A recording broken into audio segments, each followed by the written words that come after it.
Hi, I'm Megan and welcome to my kitchen. In today's What's for Dinner video, I'll be sharing with you what meals we had this past week.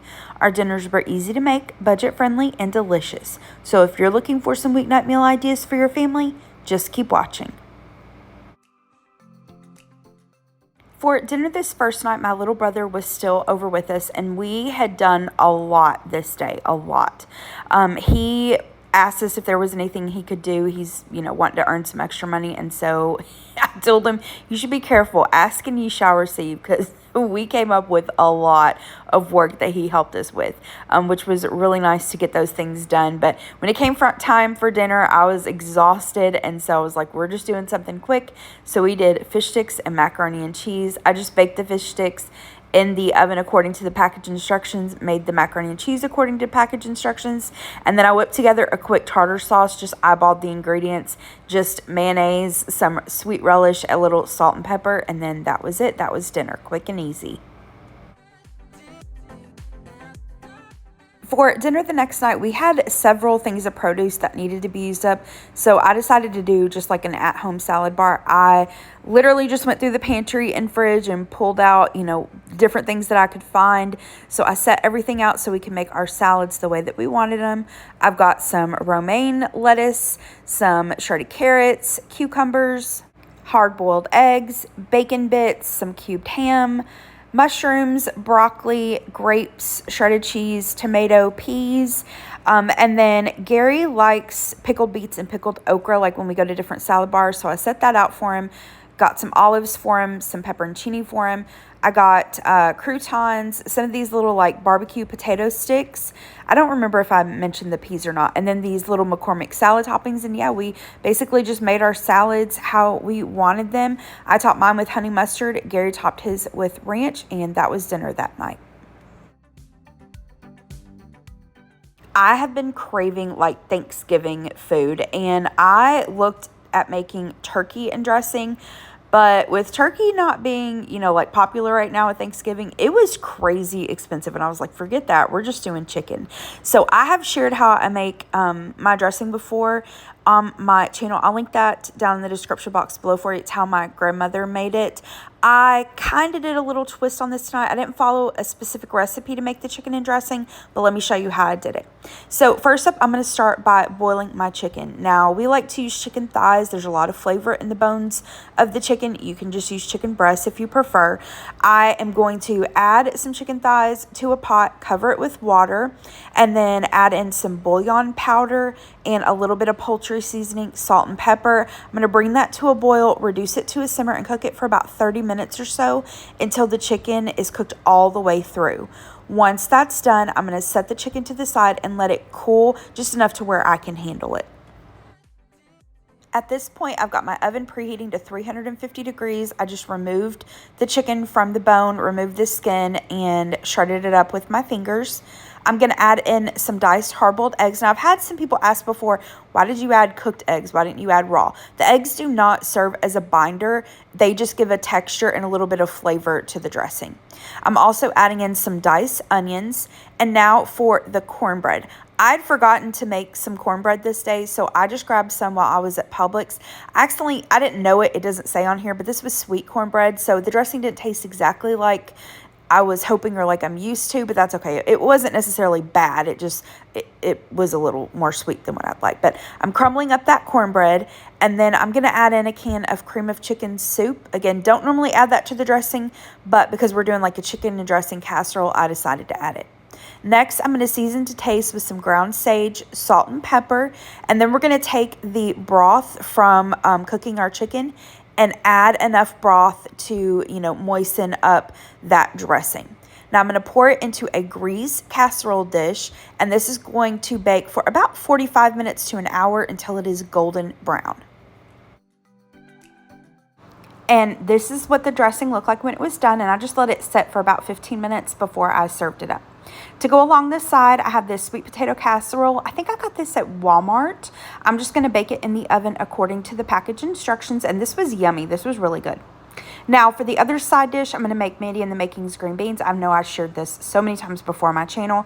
I will have the recipe in the description box below for you. I've got a few slices of bacon that I chopped up. I'm going to cook those over about medium heat until the bacon is crispy. And then once that's done, you don't want to drain off your fat. We're going to add in a couple cans of green beans that I drained, along with some chicken broth, or in this case, I'm using some water with some chicken bouillon powder. I'm going to add in some garlic powder, salt and pepper, and some brown sugar. And a quick note, I do prefer these with the Italian style green beans. Walmart was out, so they subbed for the cut, which is fine, but that's just a personal preference there. Once I've added the brown sugar, I'm going to give that a stir. We're going to bring this to a boil, reduce it to a simmer, and simmer it for about 30 minutes or so. And you do want to taste these and then adjust the seasonings to your taste. Now, I decided to do a quick gravy. So with the leftover liquid that I had from cooking the chicken, I brought that up to a boil. I'm going to whisk in a cornstarch slurry, just cornstarch and some cold water. Once that's thickened up, I'm going to add in just a tiny little dash of this kitchen bouquet, along with some poultry seasoning. And then again, season to taste with some salt and pepper. Once I've whisked that together and, it's the desired consistency, that's done. So just a really quick, simple little gravy. And I kind of loosely based this off of my dad's Giblet Gravy, which again, I've shared below. It'll be linked down in the description box. I have the Sister Schubert rolls. I'm going to warm those up according to the package instructions. And then I have some cranberry sauce. Now, the Sister Schubert rolls, I don't know if it was just this batch or what, but y'all, these were like half the size that they usually are. I was kind of surprised when I set them out. I was like, did I get mini rolls? I looked at the bag and I was like, no, they're just smaller. But anyway, they were still delicious. So here are the plates. We got a little bit of everything, and this was delicious. So good. And like I said, it was perfect Thanksgiving in July. And I forgot to mention this, but on Gary's plate, which is on the left, he also has just a little bit of a pimento mac and cheese. We had eaten lunch this day, and we had gotten that, as part of our lunch, and he had a little bit left over, so I warmed it up for him for dinner. This night for dinner, I really was not feeling well at all, and I just wanted something really quick and easy for dinner. So I had these pineapple and bacon chicken sausages. I'd bought these when they were on sale from Kroger a couple weeks or so ago. And this day I was at Publix, and I grabbed some of this Caesar pasta salad. And so I just decided, hey, that's what we're going to do for dinner tonight. So I just cooked up the sausages in the air fryer and served that. I ate a little bit later than Gary, and I forgot to get a picture of my plate. I eat the sausages just sliced up, not on bread, not with condiments or anything. And Gary, I didn't have any hot dog buns, so I split his sausages and then added them to a hamburger bun with some ketchup, mustard, and relish. And that was our dinner this night. And just a quick note, I know I said I wasn't feeling well. You all are amazing. And anytime I say that, I get messages, asking me if everything's okay and how I'm doing and how I'm feeling. And so I didn't want you all to worry. Everything is fine. I haven't really talked a lot about this. And if you struggle with these sorts of issues, you'll understand why I haven't really talked a lot about it. But I've mentioned in my couple Q&A videos, I've kind of alluded to like fertility issues and things. And one of the issues that I struggle with is I have severe endometriosis. And so that time around my cycle is very, very difficult. And I am in a lot of pain and a lot of discomfort and everything. So that's what was going on now, when I said that. So you don't have to worry. Everything's okay. But yeah, that was dinner this night, quick and easy. For dinner the next night, I tried a new recipe for a grilled taco ranch chicken. This recipe is from the plain chicken. I'll have that linked in the description box below for you. So to get started, we need some ranch dressing. You can use your favorite bottled. I have some semi-homemade ranch. I'll put the little recipe that I use in the description box below for you. It's basically just the Hidden Valley Ranch instructions with a couple spices that some of my viewers recommended that I add. So once I've added in the ranch dressing to a little bowl, I'm going to add in some extra virgin olive oil, followed by taco seasoning. And then we're going to add in some fresh lime juice. And if you don't have a fresh lime on hand, you could just use the refrigerated lime juice, or you could double up on the vinegar. It won't have the, obviously, lime taste, but you'll have that acidity. So we're going to add that white vinegar like I mentioned, and then give that a really, really good whisk. Once it's well combined, I'm going to take these chicken cutlets, and as you can see, this is a good price. I find these at my local Kroger for $5, and they're already sliced thin. But if you can't find them, or, if it's more cost effective for you to use a regular sized chicken breast, you can slice them in half yourself. So I'm going to add the chicken breast and the marinade to a Ziploc bag, give it a little zhuzh, and then you can refrigerate this for maybe 30 minutes to an hour or so. I refrigerated it overnight, and then I just grilled this up on our outdoor grill, and you want to make sure you cook it until it's at least 165 degrees internal temperature. And as you can see, I'm also grilling some corn up. This was extra corn that I had from the side dish from tonight that I wasn't going to use, so I just tossed it on the grill to use for, another use. So once the chicken was done, I like to add it to a plate, cover it with foil, and let it rest for 10 minutes. Now, for that side dish I mentioned, I tried another new recipe for a Mexican street corn pasta salad. So to get started, I'm going to take some fresh corn, and you can totally use frozen or canned corn in this if you would like. I'm going to cut it off of the cob, and I, as you can see, just have a small bowl inside of a larger bowl, and that small bowl is turned upside down. And that kind of helps the corn not, go flying all over your kitchen. So once I've cut off the corn, I'm going to add in my pasta. I've got some ditalini pasta, just cooked it up in some salted water according to the package instructions, gave it a drain and a rinse. And like I say all the time, use what you've got on hand or use what you like. If you don't have ditalini, no worries. Use whatever kind of pasta you do like or what you've got on hand. Next, I'm going to add in some diced purple onions. I dice these and then let them sit in some ice water for about 10 minutes and drain them. That just kind of takes away some of the bite of the onions. Now I'm going to add in cotija cheese. And again, if you don't have it on hand, totally you could use a feta cheese or Parmesan cheese. It doesn't taste exactly the same, but you'll get kind of that salty, cheesy bite.